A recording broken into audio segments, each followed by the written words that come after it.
Bonjour à tous et à toutes, j'espère que vous allez bien. Ça fait maintenant presque 2 mois que je n'ai pas posté de vidéo sur ma chaîne et c'est pour la bonne cause. J'ai été très occupée.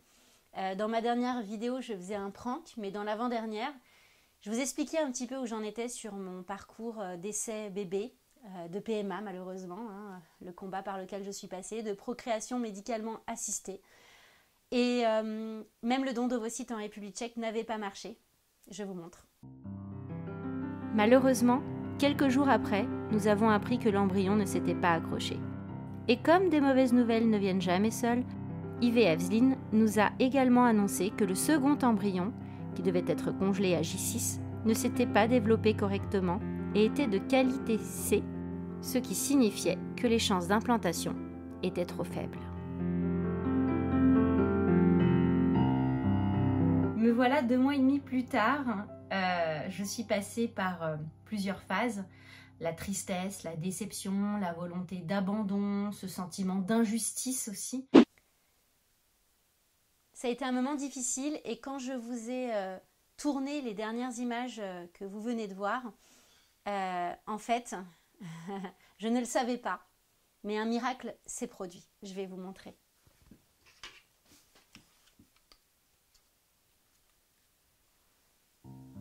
Le voilà le miracle. Et oui, ça a fini par arriver. Ça s'est produit. Je n'y croyais pas, je ne pensais pas qu'un tel miracle pouvait arriver, que je pourrais tomber enceinte de façon très spontanée.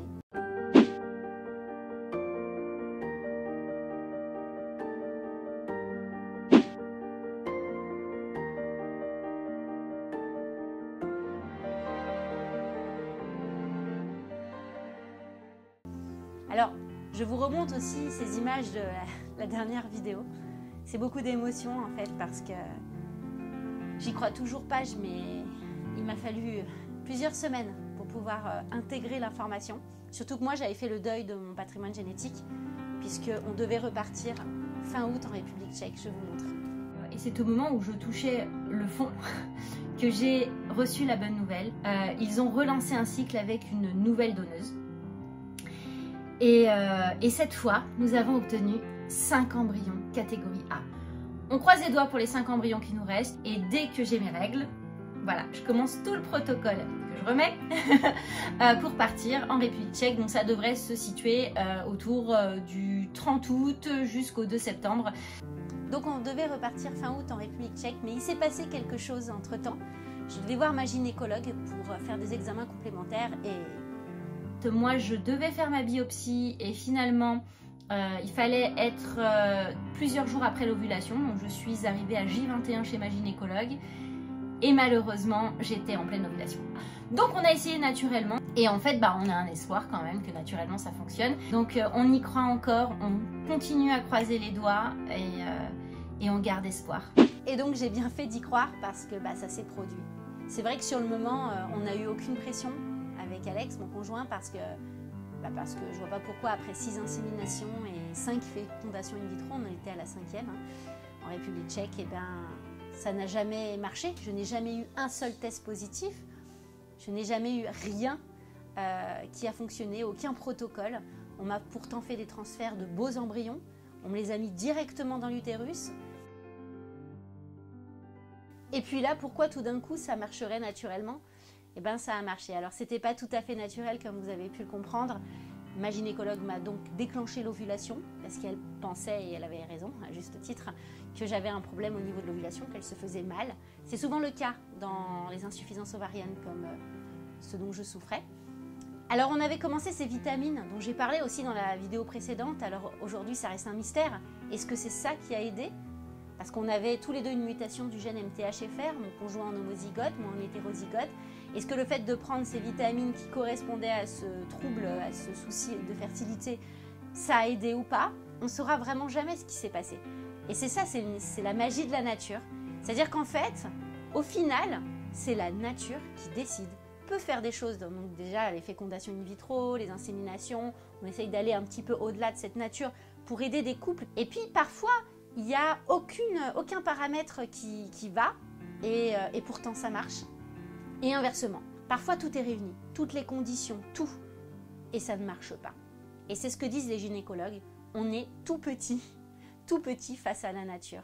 Mais bon, la nature aujourd'hui, je la remercie. C'est vrai, quand je recevais des milliers de messages sur les réseaux sociaux, puisque je parlais de mon parcours PMA, notamment sur NG Woman Pregnancy.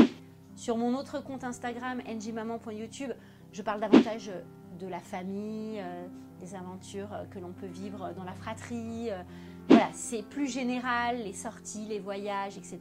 Mais j'avais créé NG Woman Pregnancy vraiment pour libérer la parole sur les essais bébés, sur cette période avant la grossesse ou les 3 premiers mois de grossesse, durant lesquels il y a une omerta de la maternité, c'est-à-dire on n'a pas le droit de l'annoncer au cas où on ferait une fausse couche. Et en même temps, moi je trouve ça dommage parce qu'en fait beaucoup de femmes se retrouvent seules pendant cette période-là. On est obligé de mentir à nos proches, ce qui n'est pas agréable. Et en plus, si on fait une fausse couche, on est encore plus seule, malheureuse. On ne peut pas en parler autour de soi et c'est très compliqué. Donc moi j'ai créé ce compte pour ça. Et j'en ai été ravie parce que ça m'a énormément aidée dans ce parcours. C'est grâce à des abonnés, à des personnes qui m'ont écrit en message privé que je suis allée faire les bons examens, que je me suis orientée vers les bons chemins.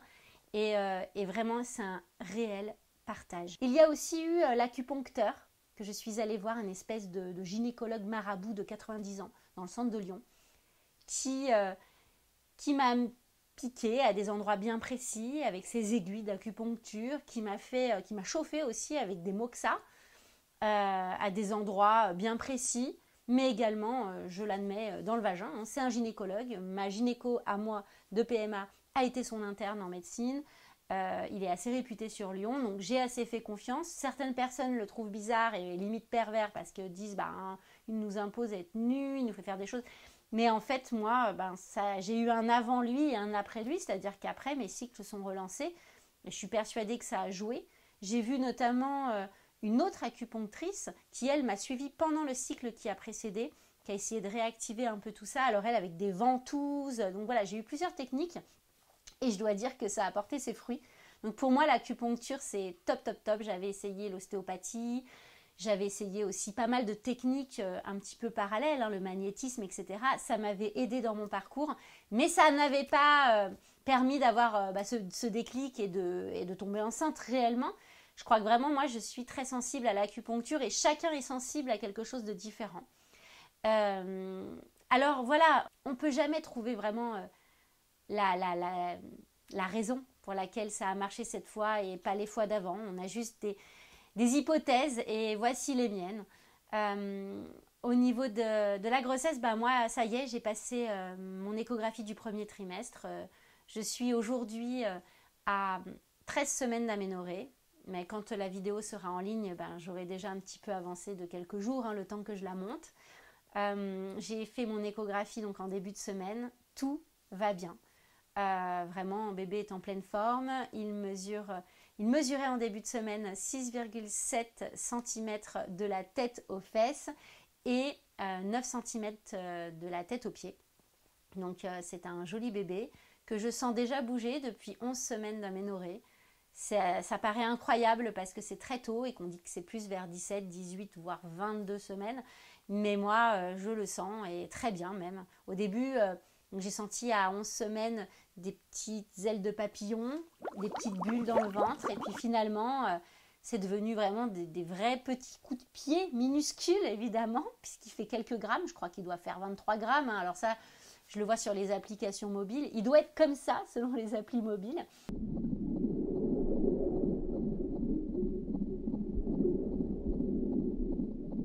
Mais je sens tout, donc c'est une grossesse qui est assez incroyable parce que totalement différente de ma précédente grossesse, de celle d'Hugo, où tout a été vraiment très compliqué du début jusqu'à la fin. C'est-à-dire que j'ai été tellement malade que j'ai dû être réhydratée, hospitalisée. Je faisais des malaises, j'avais 9 de tension. Je me sentais handicapée, clairement, enceinte. Et là, pas du tout. C'est totalement l'inverse, c'est-à-dire que je suis en pleine forme. J'ai des moments de fatigue évidemment, mais ça reste raisonnable. Ça reste que 1 ou 2 jours ou une soirée. Et après, je reprends de l'énergie et puis c'est reparti, quoi. Comme une petite pile qu'on a rechargée. Je suis montée sur pile, là, c'est clair. Après, c'est peut-être l'euphorie la joie, le bonheur.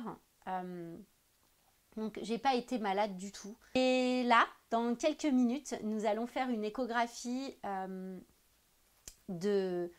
Et là, dans quelques minutes, nous allons dans un cabinet, donc celui de mon sage-femme, qui est assez incroyable parce qu'il y a du matériel de pointe de Samsung Healthcare. Et en fait, ce matériel vient d'arriver cette semaine et fait des images assez exceptionnelles.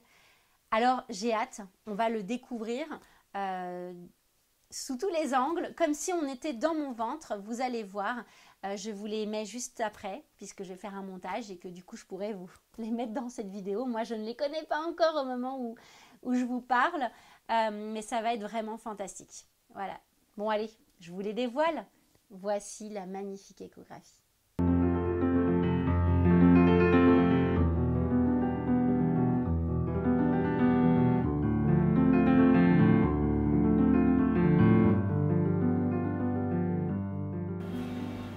Première chose qu'on voit, c'est dans le thorax quelque chose qui bouge ici.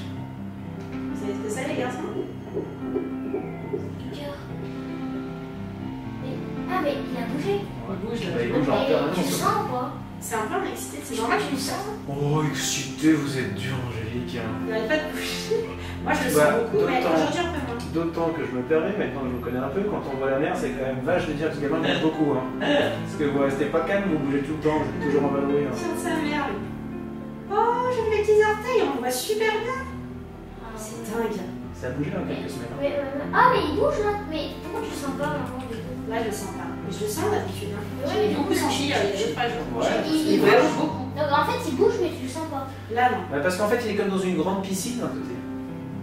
Ah, il y a sa tête de ce côté, c'est ça?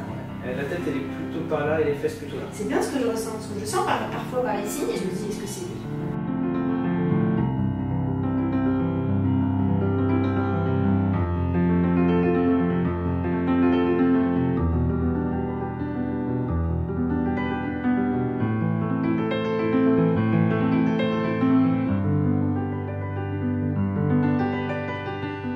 Il réagit aussi parce qu'on touche. Ouais, ah oui. C'est une photo, ça. Ouais. Vous voyez les deux mains? Ouais, Là et là? ouais. Devant les yeux. Ouais. Alors, pas de prétention, hein, ce qui sort contre les jambes, c'est le cordon.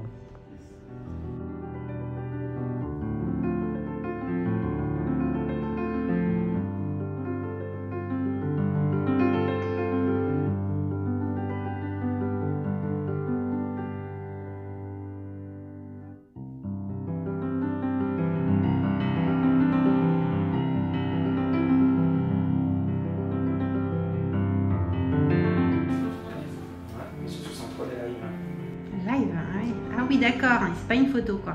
Non, on le voit bouger. Non. En fait, tu vois sur ton téléphone.